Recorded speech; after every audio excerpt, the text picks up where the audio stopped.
దేవుని నామమునకు మహిమ కలుగును గాక. ప్రభునందు ప్రియులరా, మన ప్రభువు రక్షకుడునైన క్రీస్తు యేసు పరిశుద్ధ నామంలో మీ అందరికీ శుభం. 17వ తేదీ జూలై మాసము 2026వ సంవత్సరం. మన జీవితంలో దేవుడు ప్రేమించి ఇస్తున్న ఈరోజు వాగ్దానం ఒక్క విషయం నేను మీకు చెప్పి ఈ వాక్యము మీతో పంచుకోవాలని ఇష్టపడుతున్నాను. చాలాసార్లు నాకు అనిపిస్తూ ఉంటుంది, తర్వాత ఏం జరుగుతుందో కదా. అంటే దేవుని యొక్క వాక్యము ఎక్కడి నుంచి మొదలవుతుందంటే, రేపు ఏమి సంభవించునో అది నీకు తెలియదు కనుక. ఏమంటాడంటే, రేపటి దినమును గురించి నీవు అతిశయపడవద్దు. అంటే కలిగి ఉన్న దేని విషయము కూడా గర్వపడవద్దు. మరుక్షణము ఏం జరుగుతుందో నీకు తెలియదు కనుక. ఇది చాలాసార్లు నాకు ఒక గుణపాఠం. చెడ్డవారిని చూచి నువ్వు వ్యసన పడకు అని నాతో చాలాసార్లు దేవుడు మాట్లాడాడు. అర్థం ఏంటంటే, నీ కళ్ళ ముందు ఏది పచ్చగా ఉందో దాన్ని ఎన్నడూ చూడమాక, అయితే ఏది ఎండిపోయిందో దాన్ని ఎండిపోయింది అని అనమాక.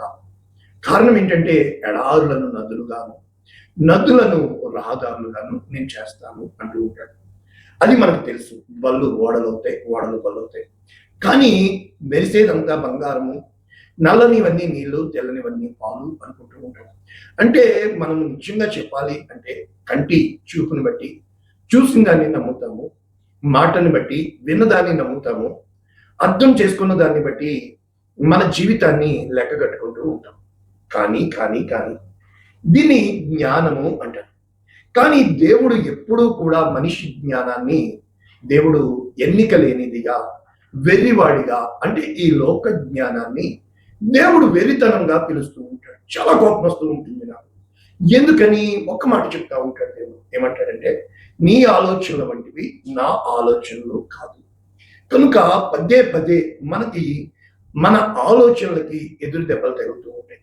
చాలా మంది నన్ను అడుగుతూ ఉంటారు, ఎవడో నాకు ఎదురు దెబ్బలే తగులుతున్నాయి తప్ప, అంటే దెబ్బ మీద దెబ్బ పడుతూ ఉంటుంది. మనం ఇలా అనుకుంటాము, అనుకున్నది ఒకటి కానీ జరిగేది ఇంకోటి. ఎందుకు అంటే, మనం అనుకున్నట్లుగా ఏమీ ఉండదులే అని సర్ది పెట్టుకుంటూ పోతున్నాం తప్ప, అనుకున్న దాన్ని నెరవేర్చుకోవాలి అంటే ఏం చేయాలి? ఇలా ఎందుకు ఆలోచిస్తాం? అంత సమయం మన దగ్గర ఉండదు. కారణం ఏంటంటే ఒకటే, ఆక్యుపైడ్. మనము ఎక్కువగా ఏమైపోతామంటే ఓవర్లీ వెయిట్. అంటే అర్థం ఏంటంటే, భారము మోసుకుంటూ ఉంటాం. ఈ భారము వలన, ఈ బాధ్యత వలన, ఈ బంధాల వలన బేసిక్ మర్చిపోతాం. ఆ బేస్ ఏంటంటే, ఒకవేళ ఒక మాట చెప్తాను, బాధపడకండి. బిడ్డలు బిడ్డలు బిడ్డలు అని బతుకుతున్న మనము నిజం చెప్పిన వాళ్ళ కోసమే బ్రతుకుతున్నామండి. వీళ్ళే కానీ నాకు తోడుగా లేకపోతే నా జీవితానికి అర్థమే లేదు అంటూ ఉంటారు. కారణము నాది స్త్రీల పరిచర్య కనుక నాకు ఇవ్వబడిన దర్శనం. అయితే అయితే అయితే ఈ మాట చెప్పినందుకే చాలా మంది నా దగ్గర రాలేదు. మనకి నచ్చలా. ఎందుకని? వాళ్ళు డైరెక్ట్ గా చెప్తున్నారు, మేము బతుకుతుంది బిడ్డల కోసం. ఎందుకని? మేము కష్టపడుతుంది బిడ్డల కోసం. ఎందుకని? బిడ్డల సంతోషమే మా సంతోషం. అంటే దేవుని స్థానంలో డైరెక్ట్ బిడ్డలను పెట్టారు. నాకు ఒక మంచి మాట నచ్చింది. ఏంటంటే, ఈ ఒక మూర్ఖత్వంతో నింపబడిన లోకమును మనము ఏ విధంగా రక్షించుకోగలము అంటే, రెండు సాధనాలు ఉన్నాయి. అదేంటంటే, మొట్టమొదటిది ఎడ్యుకేషన్, అంటే వాళ్ళకి అర్థమయ్యే విధముగా నేర్పించడం. రెండవది ప్రేమతో దగ్గర చేసుకోవడం, ద లవ్ అండ్ ఎడ్యుకేషన్. కానీ ఎంతగా ప్రయత్నించినా నేను ఓడిపోవడానికి కారణము, ఒంటరిగా మిగిలిపోవడానికి కారణము ఎడ్యుకేషన్ అన్న మరుక్షణం ఇప్పుడు మాకు నేర్పించడం ఏంటి అంటే, మాకేం తెలియదనా, మాకు చేత కాదనా అని ఒక మూర్ఖత్వం మనిషిలో వస్తుంది. ప్రేమ నువ్వు చూపించేదేంటి? మాకు ప్రేమ తెలియదనా, మా బిడ్డలంటే మాకు ప్రేమ లేదు అంటే ఒక రెబల్నెస్, ఒక తిరుగుబాటు స్వరము మనలో వినబడుతూ ఉంటుంది. కానీ the base education and love ఇవి మాత్రం మారు. ఎలాగా? చాలా విషయాల్లో మనం ఏమంటున్నాం, ఇప్పుడు బిడ్డల కోసం బ్రతుకుతున్నాం, బిడ్డల కోసం కష్టపడుతున్నాం, బిడ్డల సంతోషమే మన సంతోషం. కానీ దేవుని వాక్యం ఏం చెప్తుంది? మనందరికీ తెలుసు, మనము బ్రతికినను చనిపోయినను ఆయన కోసమే, ఆయన సమస్తము ఎరిగిన వాడు కనుక. యేసయ్య పదే పదే ఏమంటున్నాడు? ఎవడైనను నన్ను వెంబడింపగోరిని ఎడల తనను తాను ఉపేక్షించుకొని సిలువ ఎత్తుకొని నన్ను వెంబడింపవలను. ఈ లోకంలో ఉన్న దాని అంతటి కొరకు అతడు తన ప్రాణమును పోగొట్టుకుంటే తప్ప నన్ను వెంబడించలేడు. ఈ మాటలు అటు మత్తయి సువార్త 16వ అధ్యాయంలో 10వ అధ్యాయంలో కూడా 2 సార్లు రాయబడి ఉంది. అంటే అర్థం ఏంటంటే, తనని తాను తృణీకరించుకుని, అంటే ఏదైతే నాకు ఎక్కువో, ఏ బిడ్డలైతే నేను దేవుని స్థానంలో పెట్టేశానో, ఏ బిడ్డల కోసం నా కష్టమంతా పెట్టేస్తున్నానో, ఏ బిడ్డల సంతోషమే నాకు పరమ ఆవదుగా నేను జీవించేస్తున్నానో, దేవునికి చెందవలసిన ఈ బిడ్డలకు పెట్టేస్తున్నాను కనుక ఈ వయసు వచ్చి బిడ్డలు నాకు అందొచ్చేటప్పటికి అన్నీ పోగొట్టుకున్న దాన్ని అయిపోతున్నారు. ఎంతమంది జీవిత చరిత్రలు చూసి నచ్చట్లేదండి మీకు ఇలా చెప్తుంటే.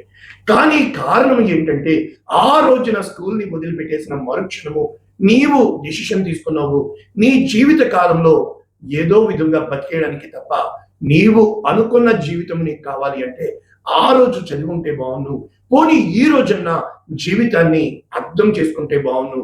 ఎదురు దెబ్బలు తిరుగుతూనే ఉన్నాయి. కారణం ఏంటంటే మన జీవితము మనది అనిపిస్తుంది కానీ కాదు, మనకు తెలుసు అనిపిస్తుంది అది జ్ఞానము కానీ కాదు, అది ఈ భూ సంబంధమైన జ్ఞానం. కనుక చాలా విషయాల్లో కూర్చోబెట్టి మాట్లాడుతూ ఉంటాను, ప్రయత్నం చేస్తూ ఉంటాను ఎదుటివాడు అర్థం చేసుకోవడానికి. కానీ వాళ్ళు మాకు తెలుసు అంటున్నారు. ఈ నాలెడ్జ్ ని మొట్టమొదటి దేవుడు చెప్పాడు, ద ట్రీ ఆఫ్ నాలెడ్జ్ నీలో ఉండద్దు, నువ్వు తినకూడదు, నువ్వు దాని జోలికి పోవద్దు. అంటే మనిషి యొక్క జ్ఞానాన్ని దేవుడు కొట్టివేస్తూ ఉంటాడు. కారణము ఆ జ్ఞానం నీకు వద్దు అంటాడు. ఈ జ్ఞానం వల్ల ఏంటయ్యా నష్టము అంటే ఇన్నోసెన్సీ, నీ నిర్దోషత్వము అమాయకత్వం పోతుంది. ఈ జ్ఞానం వల్ల నీకేమవుతుంది? గర్వం వస్తుంది. నాకు తెలుసు నువ్వు చెప్పేదేంటి, నేను చేయగలను నువ్వు చెప్పేదేంటి. ఎప్పుడైతే నీలో ఈ గర్వం వస్తుందో నాశనానికి మూలము గర్వం. ఈ నాలెడ్జ్ ఏం చేస్తుంది? దెబ్బకి దెబ్బ, చెంపకి చెంప, నీకు జవాబు చెప్పడానికి ready to answer, back answer. అంటే నువ్వు బ్యాక్ ఆన్సర్ ఇవ్వడానికి సిద్ధంగా ఉంటావు. కారణం ఏంటి చూసారా? చాలా మంది నన్ను అంటారు, ఆ యూట్యూబ్ లో కూడా అలాగే చెప్తున్నాడు వాక్యం, నేను జ్ఞానం బోధిస్తున్నాను. ఎందుకని? మన లోపల జరిగే ఈ కార్యాన్ని దేవుడు అంతరంగాలు పరిశోధిస్తున్నాడు. కనుక దేవుడు మన అంతరంగంలో మనము ఏమై ఉన్నామో, మనకి ఏమి తెలుసో, మనము ఏమి చేయగలమో దాన్ని దేవుడు కొట్టివేస్తూ ఉంటాడు. నేను దేవుని గురించి శ్రద్ధగా ఆలోచించాను. చాలా మంది మీకు వాక్యం చెప్పేవాళ్ళు ఉంటారు, కానీ దేవుని హృదయాన్ని చెప్పేవాళ్ళు ఎంతమంది? మీకు షాక్ అయిపోతారు. అదేంటండి, వాక్యము దేవుడే కదా? అవును, వాక్యం దేవుడే. ఆ వాక్యము ఎవరి జీవితము? అబ్రహాం జీవితం. ఆ వాక్యము ఎవరి జీవితము? ఆ వాక్యమే యేసయ్యగా వచ్చాడు. ఆ వాక్యం ఎవరి జీవితము? ఒక దావీదు జీవితం. ఆ వాక్యంలో ఎవరి జీవితం ఉంది? దావీదు కుమారుడు అబ్షాలోం. ఎంత అందగాడు, కానీ ఎందుకు నాశనానికి లోనైపోయాడు? అబ్షాలోము, అబ్బా షాలోం, సమాధానములకు తండ్రి. ఎందుకు ఎవరు పేరు పెట్టుకోవట్లేదు? మరి సలోమోను, షలోం అమ్నోన్, సమాధానమునకు పుత్రుడు. మరి ఎందుకు అందరూ సలోమోన్ అని పేరు పెట్టుకుంటున్నారు? అబ్షాలోమును మించిన పేరు లేదు. కానీ ఎందుకు పెట్టుకోమో తెలుసా? అబ్షాలోము క్యారెక్టర్ బాగాలేదు కనుక. మరి సలోమోన్ క్యారెక్టర్ ఏం బాగుంది? జ్ఞానం అండి. ఆదాం తర్వాత రాజు అయ్యాడండి, కానీ కరెక్టే. మరి ఎవరి కుమారుడు? బత్షెబా కుమారుడు. బత్షెబాని బట్టే కదా ఈ యొక్క మొత్తము నాశనం జరిగింది. అబ్షాలోము వచ్చి ఏలాడు. మరి బత్షెబయే కదా, మరి ఊరియా భార్యగా పుట్టాడు కదా. దేవుడు ఎందుకు ఊరియా భార్యగా పుట్టిన వాని ఎందుకు అని రాసిపెట్టాడు. మరి సొలొమోనే కదా జ్ఞానము వలన గర్వం వచ్చి అన్య దేవతలను పూజించి 1000 మందిని పెళ్లి చేసుకున్నాడు. అంటే మనిషి జ్ఞానము ఎప్పుడూ కూడా ఏంటోనండి అంతే. కనుక ఇంకా వినడానికి ఇష్టపడను. కనుక నేను చెప్పడానికి ఏం ప్రయత్నం చేస్తాను? There is limit to each and everything. ప్రతి దానికి ఒక పరిమితి కలదు. ఆ పరిమితి మితి మీరితే దెబ్బలాటలు జరుగుతాయి, గొడవలు వస్తాయి. అంతేగాని కూర్చొని ఏం చెప్పారు అని అర్థం చేసుకోవడానికి మనం ప్రయత్నం చేయడానికి ఇష్టపడదు.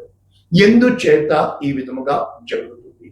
అసలు ఈరోజు వాక్యము ఏంటి అనేది చూస్తే అంతా వాక్యమే నేర్పిస్తున్నాను. ఈరోజు వాక్యము తృణీకరింపబడిన వారిని దేవుడు ఏర్పరచుకుని ఉన్నాడు. తృణీకరింపబడిన వారిని దేవుడు ఏర్పరచుకుని ఉన్నాడు. కొరింథీయులకు రాసిన మొదటి పత్రిక 1వ అధ్యాయము 29వ వచనం చూసారా? పూర్తి వచనము ఏంటి?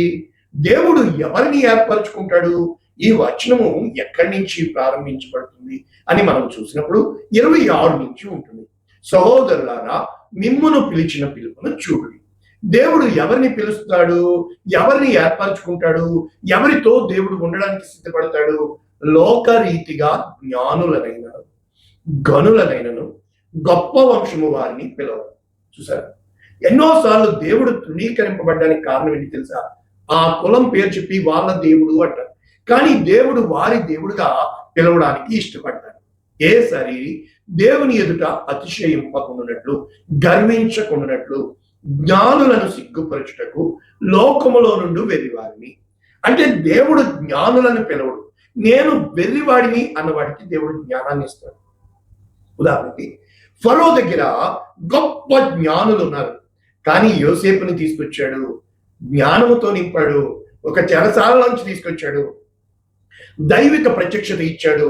ఐగుప్తునే కాదు, ఆ కాలంలో దేవుడు యోసేపుని అన్న ప్రదాతగా పెట్టాడు, యోసేపు పరిపాలించాడు. చూసారా, దైవ జ్ఞానంతో నింపబడిన దానియేలు అక్కడ ప్రభుత్వాన్ని చేసినట్లు, యోసేపుకి ప్రభుత్వాన్ని ఇచ్చినట్లు, అధికారాన్ని ఇచ్చినట్లు మనం చూస్తున్నాం. బలవంతులైన వారిని సిగ్గుపరచుటకు లోకంలో బలహీనులైన వారిని దేవుడు ఏర్పరచుకున్నాడు. So simple. ఫరోకి రాజ్యం ఉంది, రాజు సైన్యం ఉంది. మోషే కర్ర పట్టుకుని వచ్చాడు, మొత్తం ఎత్తుకొని పోయాడు. గొలియాతు దగ్గర సైన్యం ఉంది, రాజ్యం ఉంది, ఖడ్గం ఉంది, బలం ఉంది. దావీదు చిన్న గులకరాయి పట్టుకుని వచ్చాడు, ఎత్తుకెళ్ళిపోయాడు. చాలా సార్లు ఇది మనం చదువుతాం, చెప్తాం, కానీ ఎందుకంటే మనలో ఉన్న ఆత్మ, అదే మన ప్రాణము, అదే మన సెల్ఫ్, ఈ లోక జ్ఞానము నిన్ను దేవుని ఎదుట మూర్ఖుడిగా నిలబెడుతుంది. కారణం ఏంటంటే ఎన్నికైన వారిని వ్యర్థము చేయుటకు, లోకములోని నీచులైన వారిని, తృణీకరింపబడిన వారిని, ఎన్నిక లేని వారిని దేవుడు ఏర్పరచుకుని ఉన్నాడు. ఏంటంటే ఎన్నికైన వారిని వ్యర్థము చేయటము, లోకములో ఉన్న నీచులైన వారిని, తృణీకరింపబడిన వారిని, ఎన్నిక లేని వారిని దేవుడు ఏర్పరచుకుని ఉన్నాడు. ఈ వాక్యము ఎలా ఉంటుంది ముగింపుతూ? అతిశయించువాడు ప్రభువునందే అతిశయించబడాలి. కనుక ఆయనే మనకు జ్ఞానము, నీతి, విమోచన. ఈ వాక్యము లేఖనము ఎక్కడి నుంచి తీసిరాస్తున్నాడు పౌలు? ఇర్మియా గ్రంథము 9వ అధ్యాయం 23వ వచనం. యెహోవా ఇలాగు సెలవిచ్చున్నాడు, జ్ఞాని తన జ్ఞానమును బట్టి, శూరుడు తన శౌర్యమును బట్టి అతిశయించుడు, ఐశ్వర్యవంతుడు తన ఐశ్వర్యమును బట్టి అతిశయించుడు. అంటే జ్ఞానవంతుడు, బలవంతుడు మరియు ధనవంతుడు దేనిని బట్టి గర్వపడకూడదు? ఈ లోక జ్ఞానం వ్యర్థము, ఈ లోక బలము వ్యర్థము, ఈ లోకములో ఉన్న ధనము వ్యర్థము. కనుక గర్వించువాడు దేనిని బట్టి గర్వించవలనగా భూమి మీద కృప చూపుచు. ఎన్నోసార్లు నేను స్వరం విన్నా, ధైర్యంగా చెప్తున్నాను, నీతి న్యాయములు జరిగించుచున్న యెహోవాను నేనే అని గ్రహించి నన్ను పరిశీలనగా తెలుసుకున్నటను బట్టి అతిశయించవలను, అట్టి వాటి యందు నేను ఆనందించున్నాను. ఈ వాక్యము ఇంగ్లీష్ లో ఏముందంటే, new living translation, 1 Corinthians chapter 1 verses 28. God choose things despised by the world. చూసారా, అంటే దేవుడు దేన్ని ఎంచుకుంటాడు? ఏదైతే ఈ లోకము డిస్పైజ్డ్ అంటే కొట్టి పడేస్తుందో, అంటే అంగీకరించదో, counted as nothing at all అంటే తృణీకరిస్తుందో, అసలు లెక్కలోకి తీసుకోదు, అసలు కనీసం పట్టించుకోదో, and used them to bring to nothing what the world considers important. అంటే ఈ లోకము దేనికి ప్రాముఖ్యతనిచ్చి దేన్ని విడిచిపెట్టేస్తుందో దాన్ని దేవుడు మూలకు తలరాయిగా, అంటే విసర్జింపబడిన రాయి, తృణీకరింపబడిన రాయి, తలరాయిగా మారుస్తూ ఉంటాడు. ఇది దేవుడు చేసేది. బేస్ చెప్పేశాను కదా, ద ట్రీ ఆఫ్ నాలెడ్జ్. అంటే నువ్వు ఏ రోజునైతే మంచి చెడు తెలివిని ఇచ్చు, అంటే ఇది తెలివిని ఇస్తుంది, కానీ ఇది అనుభవం మీద నేను రుచి చూచి ఈ రోజు మీకు చెప్తున్నది despise, counted as nothing and no priority. అంటే మనిషి దేన్ని తృణీకరిస్తాడో, తృణీకరించబడింది. కనుక ఇంకా ఈ సందర్భంలో ఈ కలద్దాలతో మీరు చూడండి, పెంట కుప్పల మీద నుండి దీన దరిద్రులను పైకి లేవనెత్తుతాడు, అధికారులను, రాజులను, సింహాసనం మీద కూర్చున్న వారిని, గర్వముతో నింపబడిన వారిని దేవుడు నేల మట్టుకు సాగిలగొట్టారు. ఎవరు దేవునికి విధేయులై ఉంటారో ఆయన వారిని ఆ సింహాసనం మీద కూర్చుని పెడుతూ ఉంటాడు. ఇవన్నీ ఇంకా మీకు అర్థమవుతున్నాయి. కానీ మనము ప్రారంభిస్తాం ఈ విధంగానే, కానీ కొంతకాలానికి తెలియకుండా సౌలులాగా మనలో ఆ ఎందుకులేండి బాధ వచ్చేస్తూ ఉంటారు. ఉన్నదాన్ని కాపాడుకోవడానికి ప్రయత్నం చేస్తాము, కానీ దేవుణ్ణి తృణీకరిస్తూ ఉంటాం. కానీ దావీదు సిద్ధం ఇక్కడ ఏదా చెప్పాలి అన్నప్పుడు నాకు ఒక మంచి పాయింట్ చాలా మంచి పాయింట్ దొరికింది. ఆ పాయింట్ ఏంటంటే హెబ్రీయులకు రాసిన పత్రికలో ఎంత మంచి పాయింట్ ఉంది అని అంటే ఈ రోజున వాక్యం అంతా కూడా ఈ వాక్యంలో ఉంది. 11వ అధ్యాయం 3వ వచనం. ప్రపంచములు దేవుని వాక్యము వలన నిర్మాణమైనవనియు అందును బట్టి దృశ్యమైనది కనబడు పదార్థముల చేత నిర్మింపబడలేదని విశ్వాసము చేత గ్రహించుకుంటున్నాం. ఈ వాక్యము ఇంగ్లీష్ లో ఎలా ఉంది అని మనం చూసినప్పుడు ఇంగ్లీష్ లో ఏ విధంగా ఉంది అంటే బై ఫెయిత్ వి అండర్స్టాండ్, అంటే విశ్వాసమును బట్టి మనము అర్థం చేసుకోగలుగుతున్నాము. ఏమని? దట్ ద యూనివర్స్, ఈ ప్రపంచము was formed at God's command, దేవుని ఆజ్ఞ చేత ఈ ప్రపంచము కలిగింది. ఎలా కలిగింది? శూన్యములో దేవుడు భూమిని కలుగు చేశాడు. కనుక శూన్యము అంటే out of nothing. He created everything. కనుక so that what is seen was not made out of what was visible. నీ కళ్ళ ముందు కనబడుతుంది, కనబడే పదార్థమును బట్టి చేలా, కనబడని దానిని బట్టి. కనుక ఎన్నిక లేని వారిలో దేవుడు ఎన్నికైన వారిని చూస్తాడు. ఈ దావీదులో దేవుడు బలవంతుణ్ణి చూస్తున్నాడు. యోసేపులో దేవుడు జ్ఞానవంతుణ్ణి చూస్తున్నాడు. కనుక మెఫీబోషెతులో ధనవంతుణ్ణి చూస్తున్నాడు. అంటే పెంట కుప్పల మీద ఉన్న వారిలో దేవుడు సమస్తము చూడగలుగుతున్నాడు. అబ్రహాము విశ్వాసులకు తండ్రి ఏ విధంగా అయ్యాడు? రోమీయులకు రాసిన పత్రిక 4వ అధ్యాయం 17వ వచనం. తాను విశ్వసించని దేవుని ఎదుట, అంటే అబ్రహాము ఎలా తండ్రి అయ్యాడు? మృతులను సజీవులుగా, అంటే చచ్చిపోయిన వారిని దేవుడు జీవింపచేస్తాడు. ఎండిపోయిన ఎముకలను సైతం జీవింపచేస్తాడు. లేని వాటిని ఉన్నట్టుగా. ఇక్కడ ఒక సీక్రెట్ చెప్తాను. నా ప్రాణం చాలా తలడిల్లిపోతుంది, ఈ వాక్యం ఎక్కువ మందికి వెళ్ళట్లేదని. అయితే పట్టు విడవకుండా నువ్వు చెప్పగలవా? ఎందుకు అంటే ఈ వాక్యము ఎవరు విత్తట్లేదు. ఏ వాక్యం విత్తుతున్నారు? నీలో ధైర్యం వచ్చే వాక్యం, నీలో జ్ఞానము నింపే వాక్యం, నీలో శక్తిని నింపే వాక్యం, నిన్ను ఆదరించే వాక్యం. ఇవన్నీ ఏంటి? ఈ లోక సంబంధమైనవి.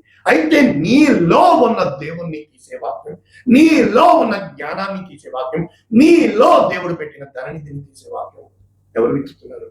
అంటే నీ లోపల అంతరంగంలో ఉన్న ఆత్మలో ఇవన్నీ దేవుడు ముందుగానే పెట్టాడు. వాటిని నువ్వు బయటికి తీ, వాటిని నువ్వు దేవునికి చూపి, వాటితో నీ జీవితాన్ని కట్టుకో. దేవుడు నిన్ను బహుతరములకు ఆశీర్వాదంగా మారుస్తాడు. ఇటువంటి వాక్యము జీవవాక్యం, ఇటువంటి వాక్యము సత్యవాక్యం, ఇటువంటి వాక్యము ఆత్మయు జ్ఞానమును అయ్యున్నది. కనుక ఈ సామెతలు అనే వాటిని దేవుడు ఇచ్చాడు. యెహోవా యందు భయభక్తులు కలిగి ఉంటే జ్ఞానమునకు మూలం. కనుక సంత వీధులలో జ్ఞానము లేని వారారా ఎంతవరకు జ్ఞానము లేని వారిగా ఉంటారు? బుద్ధిహీనులారా ఎంతవరకు దేవుడు లేడని కలిగి నా వైపు తిరుగుడి, నా గద్దింపును ఆలంకించుడి, నా ఆత్మను మీ మీద. ఎప్పుడైతే దేవుని ఆత్మ నీలో వస్తుందో లేని వాటిని ఉన్నట్టుగా పిలిచి దేవుడు. కనుక విశ్వాసం, ఏ రోజునైతే విశ్వాసము నీలో కార్యసాధనం అవుతుందో దేవుని యొక్క వాక్యం ఏం చెప్తుంది? కీర్తన 33 ఆయన మాట సెలవీయగా సమస్తము కలిగింది. ఎందుకని? భూలోక నివాసులందరూ ఆయన యందు భయభక్తులు ఉంచాలి. కారణం ఏంటంటే ఆయన ఆకాశము నుండి తొంగి చూస్తున్నాడు.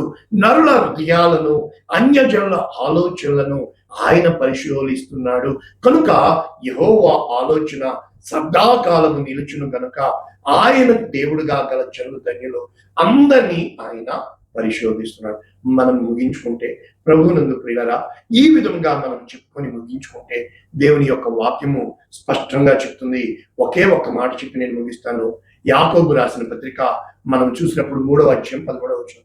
మీలో జ్ఞానము వివేకము గలవాడు. అంటే జ్ఞానము అని వేరే, వివేకము అంటే అర్థం చేసుకోవడం వేరే. అంటే జ్ఞానము అనేది మన ముందు ఇదిగో స్మార్ట్ ఫోన్ ఉంది, ఇదిగో ల్యాప్టాప్ ఉంది. కానీ వివేకము అంటే ఆ జ్ఞానాన్ని ఎలా అర్థం చేసుకుంటున్నావు. కనుక వాడు జ్ఞానముతో కూడిన సాత్వికము గలవాడై తన యోగ్యమైన ప్రవర్తన అంటే ఒక్కటే. ఎదుటివాడు ఏం చెప్తున్నాడో వినడానికి ప్రయత్నించు. నీకేం తెలుసో చెప్పడానికి ప్రయత్నం చేయమాక. అందుకే నోటు ఒక్కటిని ఇచ్చాడు, కానీ వినడానికి 2 ఇచ్చాడు. అటుపక్కన విను, ఇటుపక్కన విను, శ్రద్ధగా ఆలకించు. ఏది సత్యమో, ఏది నిత్యమో, ఏది రమ్యమో, ఏది అవి మాట్లాడడానికి ప్రయత్నించి.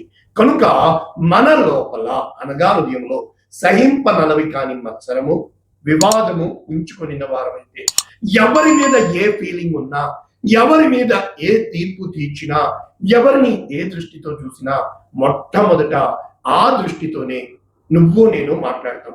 కనుక ఈ జ్ఞానం, ఈ మాట్లాడుతున్న జ్ఞానం హృదయము నిండి ఉన్న దానితో మనిషి మాట్లాడతాడు. కనుక ఇది పైనుండి దిగి వచ్చినది కాక భూ సంబంధమైనది, ప్రకృతి సంబంధమైనది, దయ్యముల జ్ఞానం. ఏంటంట ఈ జ్ఞానము ఈజ్వల్ భూ సంబంధమైనది అంటే మట్టి వంటిది, ప్రకృతి నేచురల్, అండ్ దయ్యముల జ్ఞానము అంటే దురాత్మల జ్ఞానము. కారణము మత్సరము అంటే కుళ్ళు, చెడు, కపటము ఇవన్నీ పెట్టుకుంటే ఎక్కడ లేని నొప్పులు వస్తాయి. కనుక వివాదము ఎక్కడ ఉండనో అక్కడ అల్లరి నీచకాలు. అయితే పైనున్న జ్ఞానం సరే, మొట్టమొదట దేవుడు ప్రేమై ఉన్నాడు, దేవుడు జ్ఞానమై ఉన్నాడు, దేవుడు సమాధానమై ఉన్నాడు. కనుక అది దేవుడు పరిశుద్ధముగా, రెండవది సమాధానకరమైనదిగా, మూడవది సెన్సిటివ్ మృదువైనదిగా, నాలుగవది విధేయత సులభముగా లోబడినదిగా, ఐదవది కనికరముతో మంచి ఫలములతో. అంటే ఎప్పుడైతే నీతి ఫలముగా మనము చేస్తామో, ఎదుటివాడి మేలు కోరుకుంటామో, నిజంగా నేను నడిచి వెళ్తున్నాను, ఎదుటివానికి ఎంత ఆవేశంతో వచ్చి జవాబు చెప్తాడంటే, నేను అడిగింది ఏంటయ్యా, నువ్వు చెప్తుంది ఏంటి, నీకు తెలిసింది చెప్తున్నావు చెప్పమాక, నేను అడిగింది ఏంటి, నువ్వు చెప్తుంది ఏంటి, ఒక్కసారి నేను అడిగిన దానికి జవాబు చెప్పరు. అహమాట వస్తుంది. అది నీ ప్రాణం. నీ ప్రాణం ఎక్కడ ఉండునో నీ ధనము అక్కడ కాదు. నీ ఆలోచన ఏది ఉందో అదే. నీవు నీ అనుభవాలను బట్టి తయారు చేయబడతావు, నీ గాయాలను బట్టి తయారు చేయబడతావు. ఇప్పుడు నేను రికార్డ్ చేస్తున్నప్పుడు మళ్ళా యుద్ధం ప్రారంభమైంది. ఎందుకు ఆగి మళ్ళా ప్రారంభమవుతుంది? ప్రారంభం కాకూడదు.